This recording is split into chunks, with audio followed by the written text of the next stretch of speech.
Cordelia's following words were cut short by the slap that resonated across her face. Tears sprung in her eyes, and she bit her lips. You incompetent fool! A tall woman with fiery hair hissed as she grabbed Cordelia's shoulders. She shook her, and Cordelia's hands dangled at her sides. Why did you have to bring your smelly self in here when I was in a meeting with an important client? Who gave you the audacity? The woman let go of Cordelia and flung her to the floor.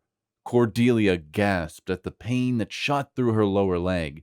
She crouched on the floor, trying to hide the tears rolling down her cheeks. I didn't know. I didn't know. A voice in her head kept saying. It was a voice she could not let out, no matter how hard she tried to speak. The boss stalked towards her, and still seated, Cordelia backed away, her skirt scraping the floor. Tina, why don't you calm down? It's not like her coming into the meeting made a negative impact. Sure, it was awkward at first, but we got the contract signed. A man in the corner of the office said from his armchair. Oh, would you shut your trap, Tony? What do you know? Tina turned to Cordelia again and pulled her up from the ground by her hair. Cordelia's scream rent the air. Shut it! You are fired, got it? Get out of my office and don't you dare return. I don't want to see your slimy and ugly face again, you fool. Please, Cordelia stuttered, tears rolling down her cheeks. Tina's reply to her appeal was another slap across the cheek. How dare you talk to me? Get out of here! Tina shoved the sobbing Cordelia out of her office. Leaning against the outside wall, Cordelia heard her mutter, Good riddance. Sobbing quietly, Cordelia made for walking away. She winced and fell to the floor. Her hand rubbed her ankle, and her tears fell. Jobless and injured, those were the only thoughts in her head. Oh, look who we have here. It's the big crying baby. Did Tina let you go? Someone asked, causing Cordelia to raise her head. Her eyes flashed with pain. She was the one that had caused this situation. How could she laugh at her? How could you? Cordelia stuttered through her tears. Whenever she was emotionally stressed, it was unfortunate that she stuttered. Oh, shut up. Do you honestly think you are befitting to be Tina's assistant? I mean, you were so dumb to fall for my lie. I told you she needed you, and you instantly went to her office. A fool like you deserve nothing good. Cordelia's colleague, Kelly, said as she flipped her hair. Do you mind position? Cordelia cried. Oh, don't be a naive fool. Do you think I did this because I covet your position? I fooled you because I simply cannot stand you. Enjoy your jobless life, you idiot. Kelly kicked Cordelia's hurt ankle as she shoved past her, and Cordelia cried. She managed to take in deep breaths after a few minutes, and she stood up. It did not take Cordelia long to pack her few belongings into a box. She sobbed harder as she held her favorite mug, her last present from her mother before she died. It's going to be fine, she whispered as she limped out of the building. Cordelia spared one last look at the building before she started down the sidewalk. Someone pushed her, and the box fell in her hands. Watch where you're going, bitch! The person shouted. Cordelia gasped and fell to her knees. She pulled out the broken shards of her favorite mug, and her lips trembled from unshed tears. Why, she whispered. Why? Are you coming or what? A voice called to Cordelia after what seemed like hours to her. The bus heading to her part of the city was in front of her. The driver, a friendly man called Pete, was waving.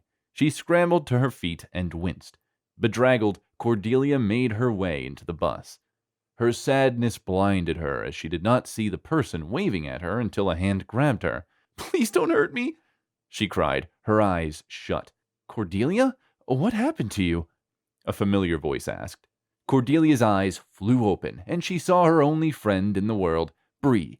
They had followed the same bus circuit for a long time and had become close. Hi, Bree, she whispered. I can't believe all that happened to you in one day.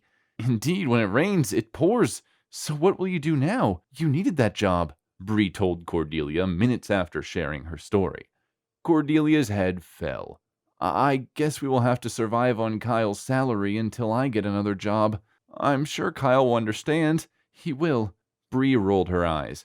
That guy mistreated you when you were jobless and when you got a job. He will never let you keep a dime. What makes you think he'll be understanding this time? Because he loves me, Bree. He does, Cordelia said softly. You are so naive, Cordelia. A man who loves you will not treat you like shit. I have told you several times to leave him. You've been facing bullying at that job for so long, and even when you returned home with scars, he never inquired why. Is that a man that loves you? Everyone can see he does not love you. You are the only one who thinks he does. He loves me, Cordelia whispered. Bree shook her head. My daily dose of advice is over. Take care of yourself, Cordelia. Thanks, Bree, Cordelia muttered. We will go have some coffee and cake, my treat. I won't let you go home feeling blue. Thanks, Bree. Cordelia smiled a little. Alongside Bree, Cordelia trudged to the apartment building where she lived. Across the street, she saw an older woman pushing a cart. Don't do it, Cordelia. Come on. Money was tight before, and it's going to be super tight from now on, Bree hissed under her breath. I have to help. She is in a worse situation than me. I have to, Cordelia told her friend as she hurried to the homeless woman. She returned with a smile, and Bree grabbed her arm. How much did you give her? Cordelia stuttered. 20. Oh, for crying out loud! You are too kind and helpful for your own good, Cordelia. Struggling people like you and I cannot afford to be all giving and kind. How many times do I have to tell you that? I don't have to be swimming in money to help those who need my help, Bree. Cordelia smiled at her friend. Bree sighed and shook her head. I can only hope that your kind heart will help you, but then I think of the fact that you are still with Kyle, and I doubt it will. It is that kindness of yours he is taking advantage of. Bye, Bree. Cordelia waved at her friend and hurried into the old building. The moment she entered her apartment, Cordelia knew that something was wrong, but she could hear muffled sounds from the bedroom. Slowly, she followed them. She gasped when she saw clothes strewn at the entrance of the door. Her hands trembled as she reached for the door. Kyle? She stammered as tears fell. Entangled in bed with Kyle was Kelly, the woman who had gotten her fired just hours ago. How could you? Cordelia cried. Kyle shrugged and kissed Kelly, who unashamedly lay back in bed. It was about time you found out. You're worthless, Cordelia. I can't keep wasting my time with you. We are done. I deserve better. But I love you, Cordelia wailed. Whatever. He does not love you back. Please leave already. Honey, are the divorce paper readies yet? Oh, yeah. Cordelia, you'll find them on the table in the kitchen. Kyle waved her away. But, Cordelia cried. Kelly groaned and jumped from the bed. She threw a robe and rushed at Cordelia, shoving her to the floor. Get out of here, you dirty pig! Cordelia fell and hit her head on the floor. She groaned and curled into a ball as pain shot through her head and stomach. Oh, just great. This nuisance is bleeding, were the last words she heard before she drifted away. It was her husband's voice. Cordelia woke up in the hospital a week later to find the divorce papers beside her bed. I am sorry, you lost your baby. You were 6 weeks pregnant and, The doctor said that Cordelia had already covered her head while crying silently. She had lost her husband and a baby she had not known she was carrying. She had been longing for a kid for so long. All she wanted to do at that moment was die. Bree had been right. Kyle had done nothing but hurt her. She had been too naive and had let herself be fooled. It's going to be fine, Cordelia. It will be. Bree patted her shoulder. It won't be okay, Cordelia cried. I never catch a break. Just when I get a glimpse of happiness, sadness abounds. Cordelia wailed louder, and all her friend could do was hug her. Hey, stop being a slowpoke and clean that up already, the beefy man hissed at Cordelia. She nodded and shoved the mop faster. As soon as he left, she wiped the sweat off her brow and sighed. She looked around her. It had been 2 months since she started working as a janitor in the office building. Life there was not significantly different from the life she had experienced before. Still, she needed the money. She could do nothing. The insults, the shoves, the assault, she was not strong enough to fight back. Hey, stupid, take out the trash! The beefy man, who was the office manager on the floor she was working on, hissed at her.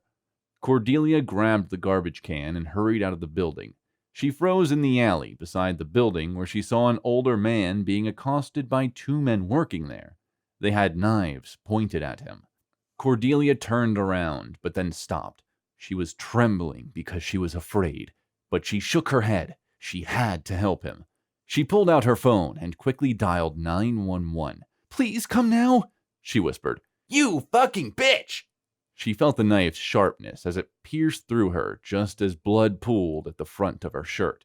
The sounds of sirens surrounded her as she fell into the darkness. "You're up! Thank goodness! I'm glad you're okay." Cordelia blinked and tried to sit up.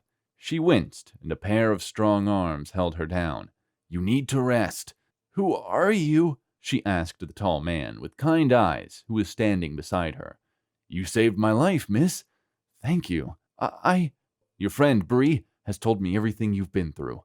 Despite it all, you stuck your neck out for me." "No, it's okay. The stranger shook his head. "I will help you, Cordelia. First, we are getting you a proper apartment, then a good job befitting a good person like you.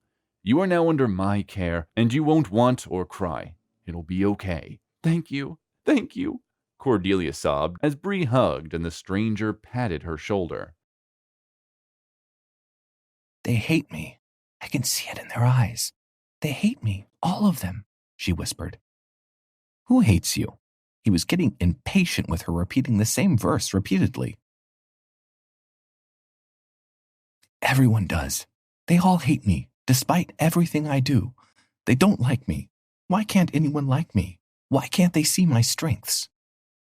The conversation he had earlier with a lady was replaying in his mind as he tried to calm down under the harmony of the relaxing music.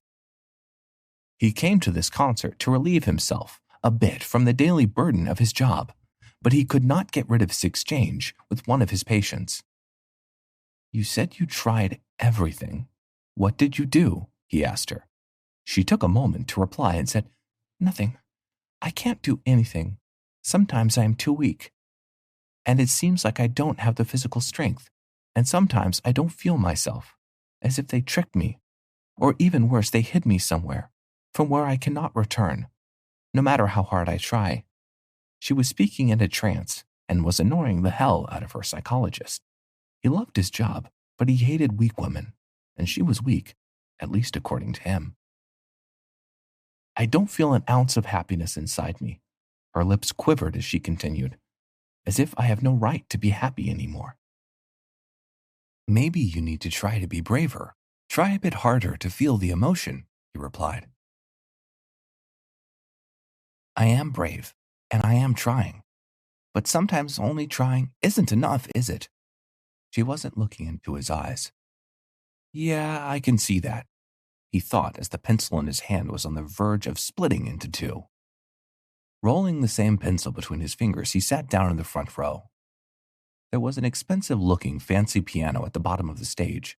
Its pristine curved hardwood was shining under the bright chandelier. This masterpiece was indeed the center of attention of the whole theater, until someone else took its place, until she came into view. The charm of the majestic instrument began to fade as she approached the grand piano. Dressed in a knee-length white frock with her hair pinned on the top in a bun, she looked like an angel descending directly from the heavens. She ran a delicate finger across the curved body of hardwood, as if it were rare and vulnerable. He knew that this piano's heart was made from the same red spruce trees used for crafting Stradivari's violin. Yet it looked less valuable in front of the lady who was about to play it. "Am I annoying you?" she asked, somehow noticed his lack of interest in her conversation, and asked. "No, you're not annoying me," he deliberately lied. "Oh, I'm sorry. I thought I was making you bored with my nonstop chanting." She showed her concern. "No, you're not." He suppressed a yawn. "You are just making me angry with your weakness. Why can't you take a stand for yourself? You're not a child anymore." He could only think of that. Eden Smith was a successful psychologist who lived and practiced in Los Angeles for the past 20 years. Shayla was his patient who was going through a rough time. She annoyed him with her hopelessness. At first, he made a tremendous effort to cope with the irritation, but all in vain. Then his fury became visible in his expressions. It wasn't normal for him to loathe his patients, but he couldn't help himself in her case. According to him, Shayla was a typical fragile woman. They were not only nervous, weak, dependent, and less adapted to life, but it was also her fault. Because she had been going through hard times for the past 40 years, the psychologist believed that her weak character caused her failures in her personal life, and it was in her hand to switch these feelings. All the sessions he had with her left him more exhausted than ever, so he decided to alleviate his nerves by attending a concert. But he wasn't prepared for what life was about to unfold for him. The artist standing beside the piano turned and faced the audience. Eden felt astonished as he realized that the face he had been trying to get rid of all evening was standing in the middle of the stage. Shayla stood there, surrounded by spotlights, looking perfect in her attire. Yet, she seemed feeble. Or it was his imagination. She took her position behind the keys and closed her eyes as her fingers touched the cold surface. Inhaling a deep breath, she fingered through the slow-building start of Hate by Lucas King. As the composition changed, the tempo grew into a heavier and more aggressive tone.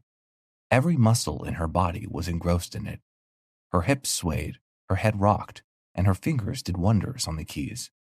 It looked like she was possessed by acoustics. He was amazed. Seeing her consumed in her music and generating a song with this perfection shocked him. He listened in fascination as beautiful music flowed from under the fluttering hands of this lady. The delightful lady he failed to judge. The majestic composition propelled her to the top note as she banged her hands along the keys. She was wrestling with the piano and testing its limit, and somehow she was pushing her limits too. Her face was mournful, her lips were compressed together, and her lush hair pinned high gave some loose strands to cover her face. She was stunning when she played the beautiful music. I have been through a lot. I think I will never reach where I want to go. She started with confusion. Where do you want to go? Failing miserably at hiding his irritation, Eden asked her. I don't know. This is the actual problem, that I don't know. Shayla shrugged her shoulders. Then who knows, if not you? He asked politely. Don't know. There are a lot of places I want to visit, a lot of things, titles, awards I want to get, but I don't have the strength to walk a step towards them. The things she said earlier in the sessions made sense. He understood her better while sitting in front of the piano rather than in his office. Her music displayed her doubts, hopelessness, and misconceptions altogether. Do you think I will ever get what I want? She asked with the hope of hearing yes in reply. He saw this hope in her eyes. Do you think I will achieve what I crave?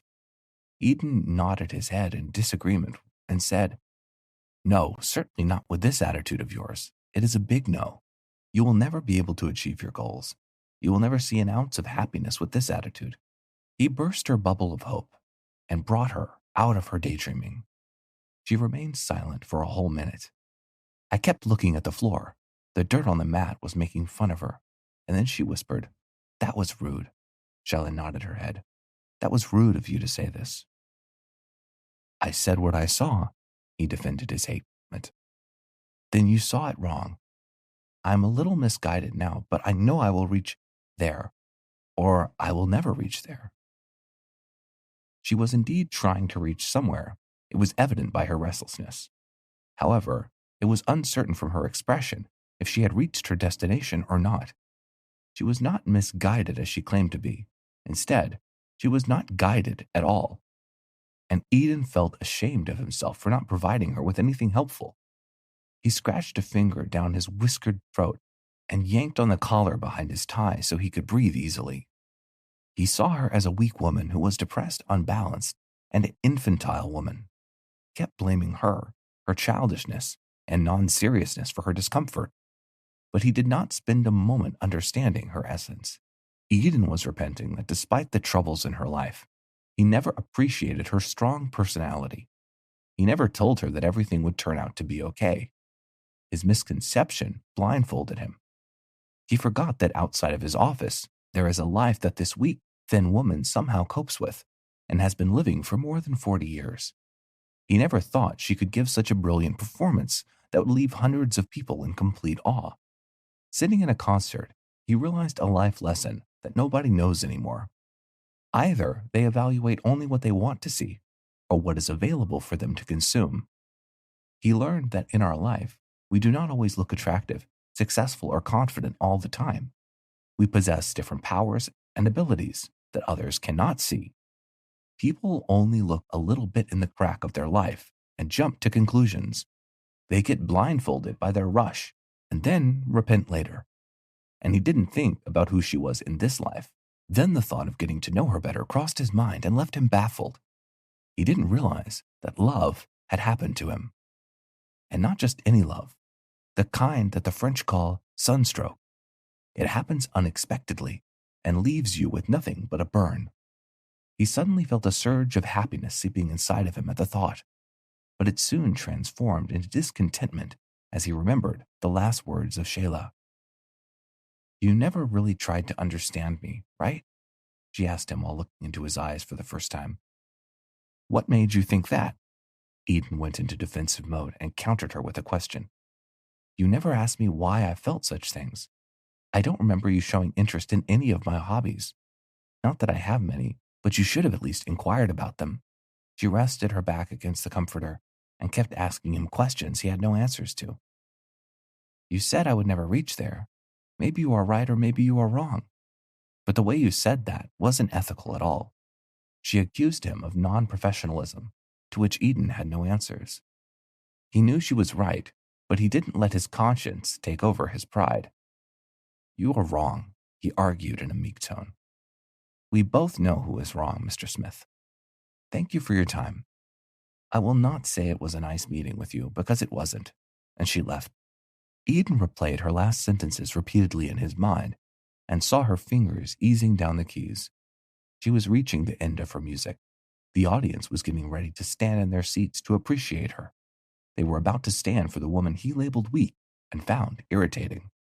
He realized that people hold the power to reveal what they want you to see and hiding what they don't feel like sharing.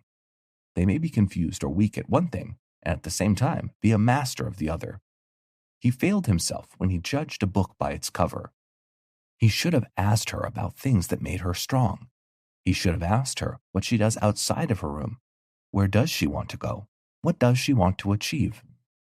It was the only way to know her better. It was the only way of soothing the burning sensation in his heart. And this is how fate played him. This is how karma worked. He fell in love with the woman he should have helped.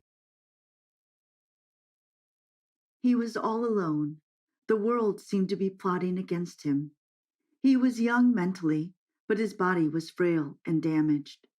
Nothing would get him out of this hellhole that he had gotten himself into, or so he thought. After his girlfriend dumped him, he reconsidered and told himself he was weak and puny. Every night, he'd beat himself up because he had the perfect girl and let her go. He knew no better. It was how his deceased mother raised him. The path to strength is admitting your weaknesses to evolve, my boy. He would even sometimes cry himself to sleep. His mother would have been ashamed. At 38, Dave needed to be self-sufficient and mature, but he still slept with a stuffed teddy bear and hadn't acknowledged the responsibilities of life. He hadn't even tried to, not once. Unfortunately, though, this pain wasn't needed. He didn't know this because he was too naive to realize that she was a gold digger and only loved him for his money. His mother certainly wasn't innocent, so who knows where Dave got this awful trait? Maybe his dad? Then again, the less said about him, the better. The question that Dave should have been asking is why didn't she stay if she wanted his money? He was so naive, after all, that it was an easy job for her, right? There was one minor complication she soon found out the hard way. He had no money. He did until his mother passed. All of her inheritance was donated to an animal charity without informing Dave. He could have bought a house with that money, but he was not entitled to it. The cats of Dover were more precious to his dear old mother. Following this relationship, Dave threw himself straight into a new one. What was life without a few risks? Have to keep moving.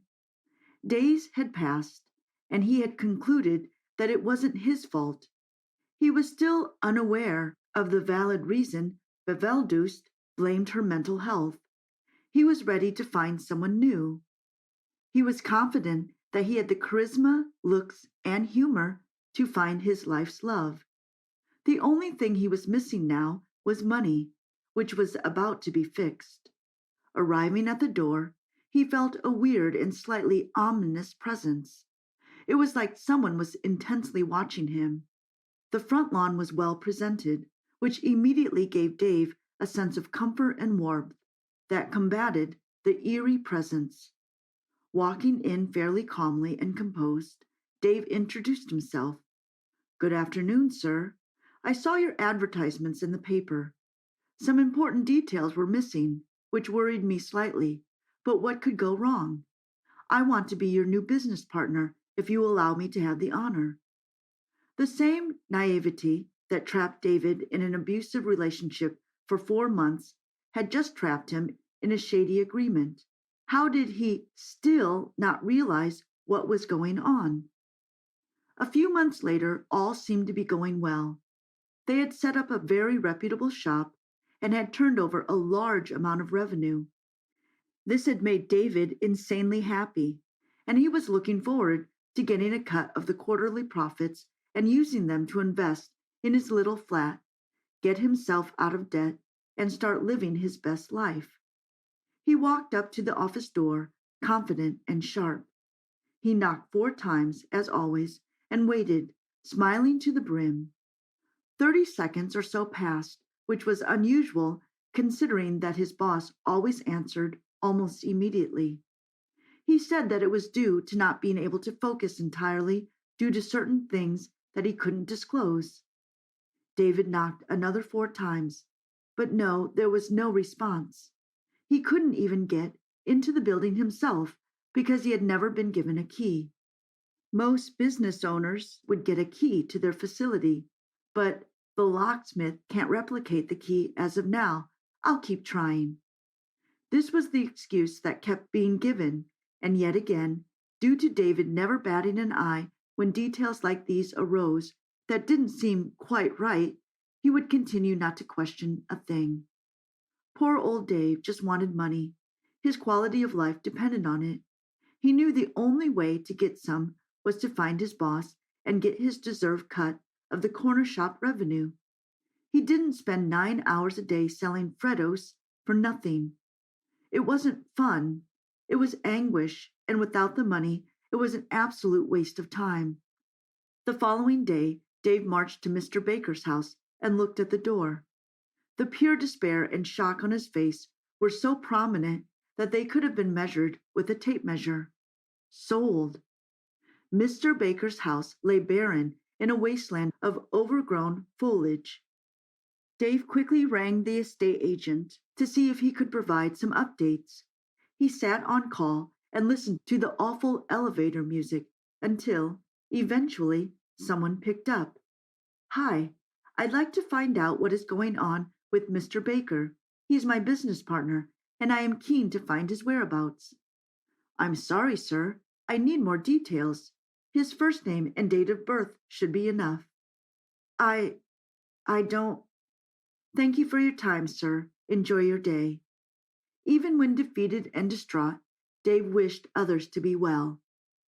Despite being scammed over and over and undermined by everyone who had the chance, he was still a kind-hearted and reputable man. Even in his darkest hour, he kept his integrity. Unfortunately, though, this sentiment didn't last too long. He was trying his best to keep it together, but eventually the reality of what had just happened quickly caught up to him.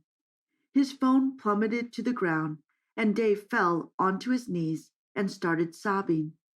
The penny finally dropped. What a silly name Mr. Baker was to use as a work colleague.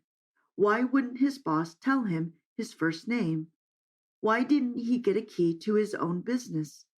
So many other suspicious aspects are overlooked. Things took a further turn for the worse when another penny dropped in Dave's mind.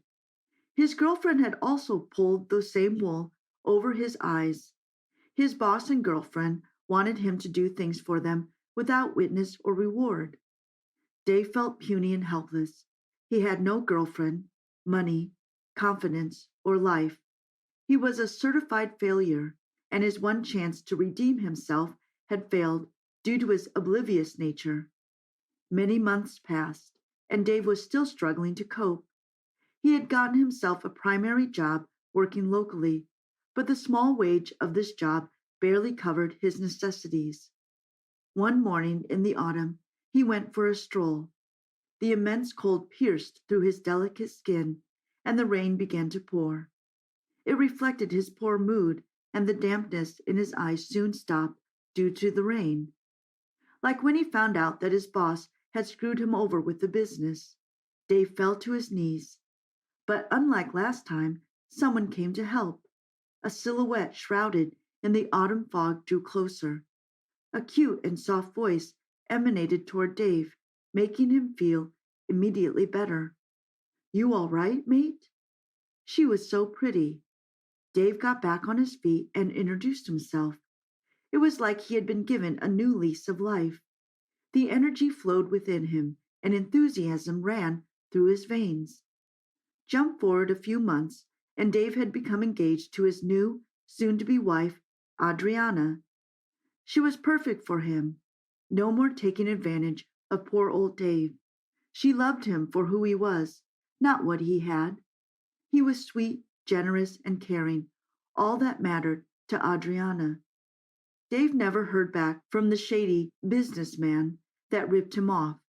Part of him was sad that he wouldn't get the money that he had rightfully earned, but this was the part controlled by his brain. The territory controlled by his heart was enamored by what he had achieved and who he had fallen in love with. He had no money, but he had a life, and a happy one at that. Emily had a very admirable job as a stockbroker, which meant they could move into a house together without financial issues. Adriana was often at work, which told that sometimes Dave got very lonely, but he would always wait eagerly for her arrival back home. It made his day, and the thoughts of his tragic past experiences were quickly washed away when he was with her. Dave and Emily went on to spend the rest of their lives with each other. They would eventually have 3 children, 6 grandchildren, and a great-grandchild before Emily sadly passed. Dave, although struck by immense grief, was happy in many ways that he got to spend a massive portion of his life with Emily. He dared not look at the past and opportunities he may have missed. He only looked back on the opportunities he rightfully took and benefited from. Jess was born in Ohio. Her family was wealthy enough. Jess's father owned a pizzeria, and her mother was a schoolteacher. Jess grew up and enjoyed living with a loving family. But in an instant, everything collapsed when she was 2 years old. The parents decided to go to the supermarket before the new year and congratulate Jess's birthday. They left the little one with a friend of Mom. On the way to the store, her parents were caught in a monstrous shootout of local gangsters. They were passing by. By chance, both were killed, and Jess was left alone in the world. Her parents died. The girl had no relatives. Her family friends did not want to take the baby into their families, and Jess was placed in an orphanage through social services. The girl had a rough time there. In her infancy, she was too active and developed. The teachers didn't like it. The little kids were jealous of her. Why she did everything well, and they didn't like it. Often the students annoyed Jess. They could tie her to her crib, hide her sandals, or paint her face. When she was a teenager, she and the guys from the orphanage worked part-time at a gas station, washing cars for a bit of money. This did not please the local group of children in the area. When Jess and her friends finished the next working day, they returned to the orphanage on the way through the alley. Local gangsters were waiting for them. The guys were with baseball bats. They began to fight, which often happens between teenagers. Jess always carried a small box cutter. Jess accidentally stabbed her attacker in the eye while defending herself and her friends.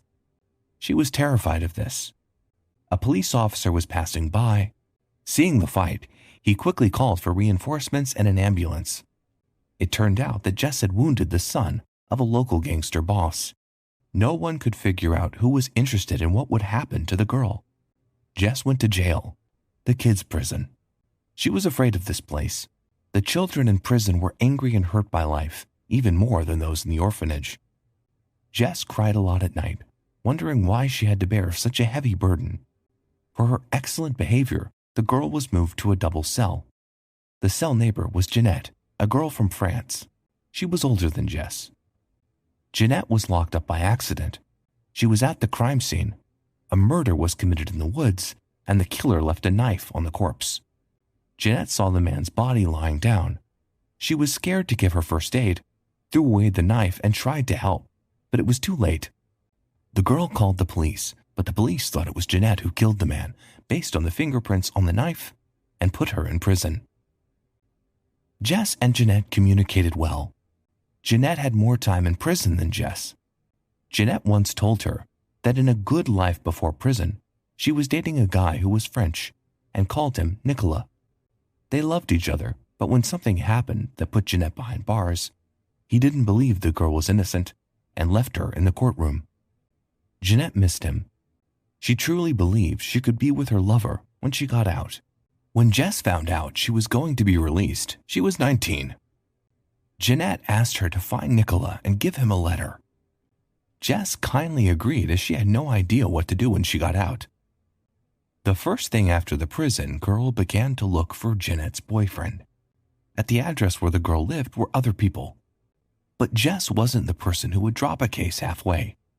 She started canvassing the neighborhood, looking for Nicholas. Her search was a success. One of the neighbors told her that the boy had returned to his homeland in France, and she could contact him via social media. Jess could find him. She texted him about wanting to meet and tell him what was necessary. Nicola gave the green light. They met in Ohio at a pizza place owned by Jess's father. Of course, the girl didn't know that this place was once her family's. Nicola, seeing Jess, was amazed at the beauty of the girl. She was exceptionally slim, had a figure with graceful contours and smooth curves, thick and dark hair, light waves that emphasized Jess's tall neck. Her lips were wonderfully plump, with smooth contours. Her eyes were sky blue, with a green ebbing look deep inside Nicholas. He thought he had met the girl of his dreams, and he didn't care where she was from or what she meant to say. He fell in love with her at first sight. Jess gave the letter away from Jeanette, but Nicola didn't even want to open it. He didn't want to dredge up the past, much less the forgotten one. He was utterly drowned in Jess's eyes. She asked him if he could help her with the housing for a while. Nicholas offered her an option to stay with him, but only in France. He promised her help with work and documents. A girl who had nothing to lose and who had nothing to do but a terrible past didn't give up and went to France with a stranger. Nicola did not deceive Jess. He helped her with everything. Over time, he began to look after Jess beautifully. He gave her exquisite souvenirs and flowers and invited her to the cafe. Jess fell in love with a guy. They started dating, and Jess even forgot that Nicola was Jeanette's boyfriend, her friend from the past. Jess and Nicola got married. Jess's life took on bright colors that were unfamiliar to her. She had a job, a family, and a love she never felt for herself. So they lived a few years in love and harmony. They traveled a lot and enjoyed each other. They understood each other without words, and it was priceless. One day, Jess found out she was pregnant. She told her lover, and he was pleased. Young people waited for the miracle for 9 months. A healthy boy named Jack was born. Jack was a copy of his father. Her parents loved their son very much. Jess gave him all her warmth and affection, which she missed so much as a child. There was no sign of trouble as the doorbell rang one day. Jess opened the door and saw Jeanette. Jeanette understood what was going on immediately. She could not forgive her friend for starting to live with her lover. She wanted to destroy their whole world, But she didn't say a word to Jess. She left the place silently. Jeanette set their house on fire at night when everyone was sleeping. Jess and Nicola escaped, but lost their treasure, their son Jack. Time stopped for them. They couldn't believe it had happened to their family, to anyone but them. Jess felt unhappy again and remembered how she was a child in an orphanage. Furthermore, there was no human being near her. Only Nicholas was there, and her child was not there. It was a terrible shock for any mother. Jess stopped smiling. Her life turned into a dark hell. She hated Jeanette. She wanted to find and kill her. Nicholas felt less sorry for her.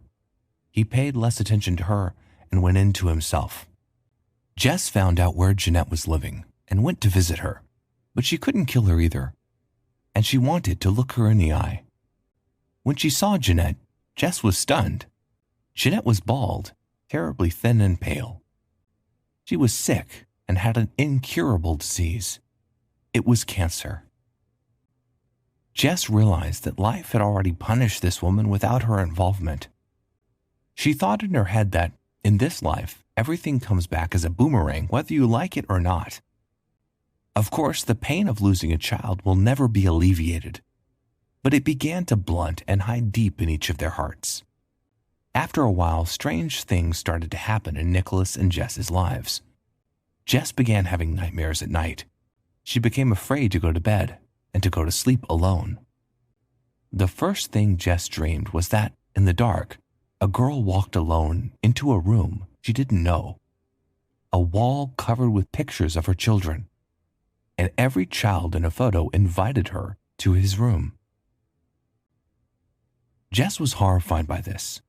This dream was repeated many times. It tormented her and prevented her from sleeping. She began noticing that she was seeing the children from her dreams on the city streets in real life, which frightened her even more. She saw all this in reality as hallucinations. She shared this with Nicholas, but he just laughed at her and didn't understand her pain. Nicholas suffered in his way, so all his love for Jess may have died forever. Jess went to a psychologist, and she was starting to think she was going crazy. The therapy session didn't help her. The girl was confused about what to do and who could help her. She accidentally met a woman in the street, a spooky-looking older woman. The woman was old and ugly, with her hair torn and a basket in her hand. She walked up to Jess, looked into her eyes, and waited silently. Jess was frightened, but stood there and did not run away from the older woman. So they stood for a few minutes. Suddenly, the older woman told her that she had been cursed, and if she kept it that way, Jess would soon be gone. She asked the old lady what she could do, and she said she could help her if she believed in her. Jess agreed. The next day, Jess went to the address given to her by the older woman. She took a long drive to the place far away from the city. She didn't say anything to her husband. There she found a house with a sinister-looking older woman and went to her. The woman was waiting for her. She began to perform a ritual unknown to Jess, after which Jess fell asleep for 2 days. Jess woke up happily asleep with a happy heart and saw the older woman lying on the bed, and she didn't seem so disgusting to Jess. The older woman called Jess to her place and said, "You need to leave France for your homeland. You will be pleased and have a daughter there." Jess could not believe her ears. She thanked the older woman and went home, reflecting on what had happened to her. At home, she discovered Nicola was leaving her for another woman. Jess wasn't even upset. She was preparing for a new phase in her life. She packed all her things, bought a plane ticket, and flew to Ohio.